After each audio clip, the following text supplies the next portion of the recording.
উৰি গ'ল উৰি গ'ল কি কথা কয় এইটো এই বগৰ এটা পকি আছে খাই দে এইটো ৱাও চিঙা নতুন গছৰ বগৰী খাইছ মিঠা আছে নাই বিলাতী বগৰী হয়তো এই গছৰ পাতকেইটা চাওকচোন হাতী কাণৰ দৰে ইমান ডাঙৰ ইয়াত ভাত খাবলৈ খানা খাবলৈ বিৰাট বঢ়িয়া আৰু কোমলীয়া পাতটো খাব পাৰি গাহৰি মাংসৰ লগত গাহৰি মাংস খাই ইমান ভাল লাগে বেয়া দমকলটো মাৰি আছে যে পানীয়ে নলায় ইয়াত আমাৰ এই দমকলটো যে অকল বেয়া হৈ থাকে বাৰু সেইবোৰ কথা বাদ দিছোঁ এটা মানে কথা কওঁ দেই আজিকালি মানুহৰ লাইফ ষ্টাইলবোৰ বহুত বেলেগ ধৰণৰ হৈ গৈছে ৰাতিপুৱা সোনকালে উঠিব লাগে কামলৈ যাব লাগে কামৰ প্ৰেছাৰ ঘৰৰ দায়িত্ব পইচা পাতিৰ টেনশ্যন কি ক'ব আৰু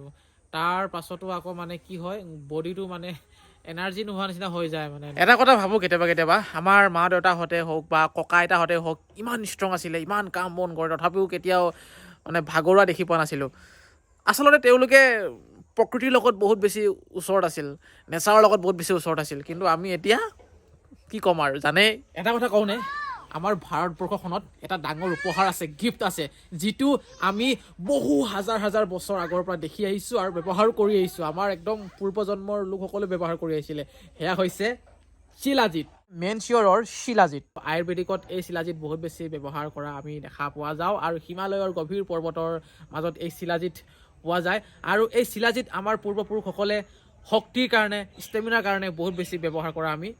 জানিবলৈ পাইছিলোঁ অসমৰ আশে পাশে থকা পাহাৰ এৰিয়া ফৰেষ্ট এৰিয়া লগতে নেচাৰেল মিনাৰেলছৰ পৰা এনেধৰণৰ শিলাজিৎ সৃষ্টি হৈছে সহজ ভাষাত যদি মই ক'বলৈ যাওঁ এই শিলাজিৎ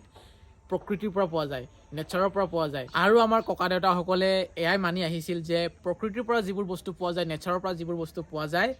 সেয়া বহুত বেছি উপকাৰী নিজৰ স্বাস্থ্যৰ কাৰণে আৰু সেই পৰম্পৰাটোৱে জীয়াই ৰাখিছে মেনচিয়ৰৰ শিলাজিতে এইটো কোনো শ্বৰ্টকাট ইনষ্টেণ্ট এনাৰ্জি ড্ৰিংক নহয় এয়া হৈছে পিয়'ৰ নেচাৰেল ডেইলি ছাপৰ্ট মেনচিয়ৰৰ শিলাজিতে সহায় কৰে ডেইলি এনাৰ্জি আৰু ষ্টেমিনাক ছাপৰ্ট কৰাত বডিটোৰ শক্তি আৰু লগতে ৰিকভাৰীত সহায় কৰাত ফ'কাছ আৰু কনফিডেন্সক নেচাৰেলি মেইনটেইন কৰাত আৰু এটা কথা ইয়াত কোনো ধৰণৰ ছাইড ইফেক্ট নাই এয়া সম্পূৰ্ণৰূপে নেচাৰেলি উৎপাদন হোৱা বস্তু যিটোৱে আমাৰ শৰীৰত কোনো ধৰণৰ প্ৰভাৱ নেপেলায় বেয়া প্ৰভাৱ নেপেলায় আৰু আমাৰ অসমৰ লোকসকলে এয়াই মানি আহিছে যে আমাৰ প্ৰকৃতিৰ পৰা যিবোৰ বস্তু পোৱা যায় সেইবোৰ বস্তু আমি যদি গ্ৰহণ কৰোঁ তেতিয়াহ'লে তাত কোনো ধৰণৰ ছাইড ইফেক্ট নহয় আৰু তাৰে বেষ্ট এক্সাম্পল হৈছে এই মেনচিয়ৰৰ শিলাজিৎ আপুনি যেনে ধৰণৰ কামেই নকৰক কিয় ফিল্ড ৱৰ্ক নকৰক কিয় বা অফিচত গৈ কাম নকৰক কিয় বা জিমত গৈ আপোনালোকে ৱেইট ট্ৰেইনিং নকৰক কিয় যি ধৰণৰ এক্সাৰচাইজ নকৰক কিয় যি নকৰক কিয় আপোনালোকক ভিতৰৰ পৰা ছাপৰ্ট দিব এই মেনচিয়ৰৰ শিলাজিতে কেৱল আপোনালোকে নিয়মীয়াকৈ ব্যৱহাৰ কৰিব লাগিব সেইটোৱে কথা আৰু এটা কথা আপোনালোকে সদায় মনত ৰাখিব যে আচল শক্তি সদায় পাহাৰৰ পৰা আহে শ্বৰ্টকাট নহয় ব্যৱহাৰ কৰি চাওক নিশ্চয় ভাল ফলাফল পাব আৰু এই প্ৰডাক্টটো আপোনালোকে অৰ্ডাৰ কৰিবলৈ হ'লে মই